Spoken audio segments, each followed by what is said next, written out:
ગુરુ પૂર્ણિમાના પાવન અવસરે શામળાજી દર્શનાર્થે જઈ રહેલા મુખ્યમંત્રી ભૂપેન્દ્ર પટેલે કંઈક એવું કર્યું જેણે સૌના દિલ જીતી લીધા।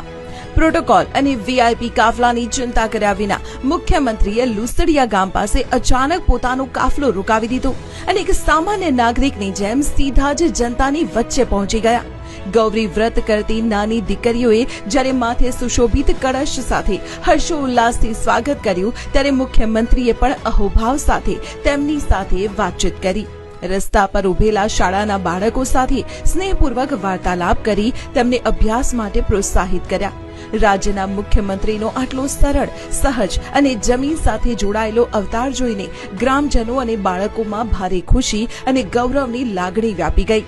લોકોએ તાળીઓના ગડગડાટ સાથે મુખ્યમંત્રીને આવકાર્યા હતા। નેતૃત્વ એટલે માત્ર પદ નહીં, પણ જનતા સાથે સીધો નાતો જોડવો, જે આજે મુખ્યમંત્રી ભૂપેન્દ્ર પટેલે સાબિત કરી બતાવ્યું।